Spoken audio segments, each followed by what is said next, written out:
ऐतिहासिक बावड़ियों का पुनरुद्धार और कायाकल्प का हुआ लोकार्पण। जबलपुर में रानी दुर्गावती कालीन ऐतिहासिक बावड़ियों का पुनरुद्धार एवं कायाकल्प के लोकार्पण का कार्यक्रम हुआ। मुख्य अतिथि पद्मश्री महेश शर्मा, पीडब्ल्यूडी मंत्री राकेश सिंह द्वारा उजारपुरवा क्षेत्र में जल मंदिर और गढ़ा क्षेत्र में जल मंदिर का लोकार्पण किया गया, जिसमें महापौर, नगर निगम अध्यक्ष, वरिष्ठ जनप्रतिनिधि और विधायकगण उपस्थित रहे। एक ऐसी रानी जिन्होंने अपनी प्रजा और क्षेत्र के लिए उनके भविष्य के बारे में सोचते हुए बहुत कुछ किया। बावड़ियों की श्रृंखला, तालाबों की श्रृंखला उन्होंने बनाई, लेकिन हमने क्या किया? हम उन्हें एक के बाद एक भूलते चले गए और पूरते चले गए।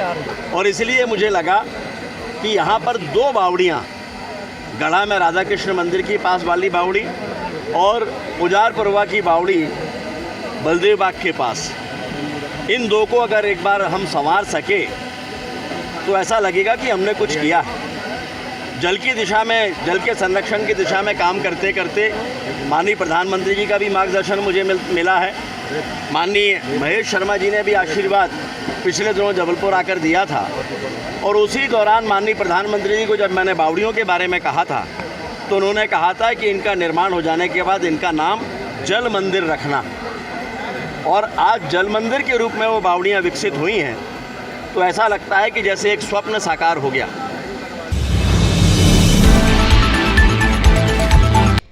जबलपुर एसपी ऑफिस में आयोजित हुई जनसुनवाई में 85 आवेदन प्राप्त हुए, जिसमें जमीनी विवाद, धोखाधड़ी, कब्जे जैसे मामलों पर तत्काल निराकरण के आदेश जारी किए गए हैं। जनसुनवाई में पहुंची बरगी निवासी महिला के पति की 20 जनवरी को संदिग्ध परिस्थितियों में मृत्यु हो गई थी, जिसकी शिकायत उसने बरगी थाने में करवाई, लेकिन उसके बाद भी कोई कार्यवाही नहीं की गई, जिसके बाद आज उसने पुलिस अधीक्षक कार्यालय में शिकायत दर्ज करवाकर इस मामले में शीघ्र उचित जांच करवा दोषियों के विरुद्ध कड़ी कार्यवाही की मांग की है। मैं आया टैमर भीटा से। मेरी बहन गौरी खापा में रहती है। उनकी शादी हुई थी, वहाँ पे जितेंद्र थी। उन लोग ने उनको पिला खिला के उनकी ज़मीन जो है अपने नाम पे करा के उनको मार पीट के कुआं में डाल दिया गया। अच्छा। और हम बरगी थाने गए तो बरगी थाने में कोई भी हमारी सुनवाई नहीं हुई। और उनके साथ में थे नरवत पटेल और देवेंद्रपुरी गोस्वामी और हल्के गोस्वामी और दीपू। रिपोर्ट की पर कोई भी सुनवाई नहीं हो रही हमारी, इसीलिए हम एसपी ऑफिस आए हैं। वहीं महाराजपुर थाना आधारताल क्षेत्र से आई हुई महिला ने दबंगों द्वारा मकान कब्जा किए जाने पर एसपी से शिकायत करवाई, जिसके मामले में पुलिस द्वारा तत्काल जांच कर निराकरण के आदेश जारी किए गए हैं। महाराजपुर थाना आधारताल क्षेत्र की मनीषा पटेल आज जन सुनवाई में आई थी। इनका कहना है कि मेरे मकान पर कुछ दबंगों द्वारा कब्जा कर लिया गया है। उसको शिकायत को तत्काल संज्ञान में लेते हुए थाना प्रभारी को मैंने मोबाइल पर बताया भी है और मौके पर तत्काल जाकर इसकी जांच करने को कहा है और अभिलेख दस्तावेज देखकर उसमें तत्काल निराकरण करने को कहा है। और यदि ये पाया जाता है कि जो वहाँ पर दबंग घुसे हुए हैं, अगर वो अनधिकृत रूप से घुसे हैं, तो निश्चित रूप से इसमें कठोर वैधानिक कार्रवाई करके उस महिला को न्याय दिलाया जाए। वहीं महाराजपुर निवासी नीतू गुप्ता ने एसपी कार्यालय पहुंच शिकायत दर्ज करवाई कि महिला थाने के अंदर एसआई के सामने अरुण भास्कर द्वारा उसके चरित्र पर लांछन लगाने के साथ उसको मानसिक रूप से प्रताड़ित किया गया और उसके साथ अभद्रता की गई, जिसके विरोध में उसने एसपी से अरुण भास्कर के खिलाफ कार्यवाही की मांग करते हुए न्याय की गुहार लगाई है। सर, मैंने पहले शिकायत कर रखी थी अपने नंद के लिए। हमारे नंद की शादी राजनांदगांव छत्तीसगढ़ में हुई है, तो उसके लिए हमने शिकायत की थी।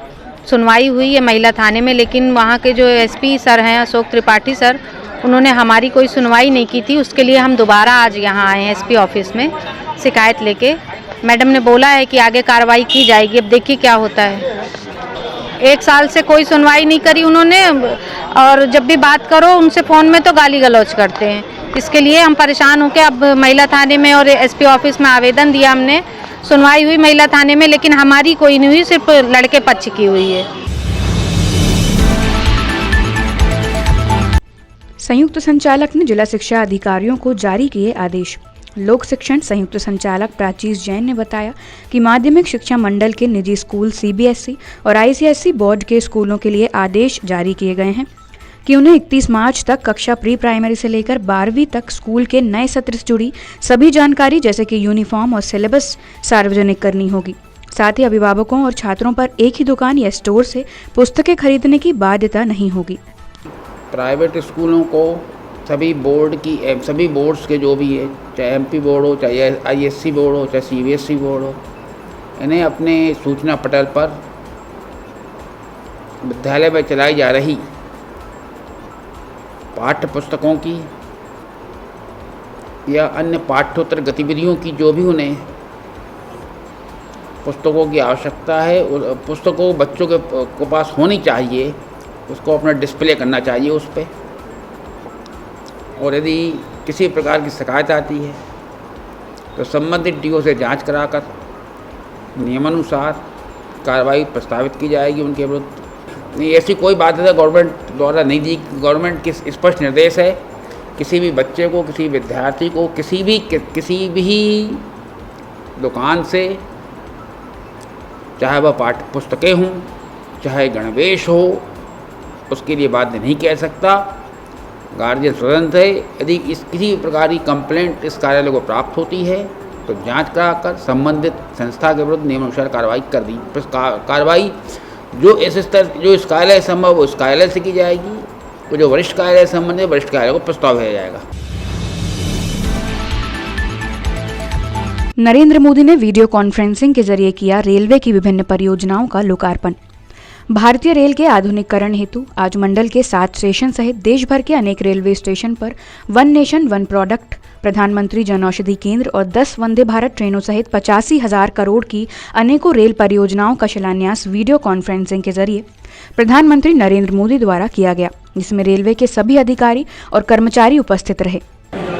हम देखें लगातार इंफ्रास्ट्रक्चर के क्षेत्र में जो विकास के कार्य हो रहे हैं, इनके बारे में कल्पना भी कभी नहीं की गई थी। आज माननीय प्रधानमंत्री जी के द्वारा देश में 85,000 करोड़ रुपए से ज़्यादा के कामों का लोकार्पण और भूमि पूजन किया गया है। नई वंदे भारत ट्रेनें प्रारंभ की गई हैं और उसके साथ साथ रोजगार बढ़े, लोगों को अवसर मिले, इसलिए वन स्टेशन वन प्रोडक्ट ये योजना भी प्रारंभ की गई है। पीछे ही वन स्टेशन वन प्रोडक्ट के अंतर्गत ये शॉप है, दुकान है, जहाँ स्थानीय दुकानदार अपना प्रोडक्ट रखकर न केवल उसको बेच सकते हैं बल्कि उसकी मार्केटिंग भी कर सकते हैं। तो माननीय प्रधानमंत्री जी का जो दूरदृष्टि है ये अद्भुत है।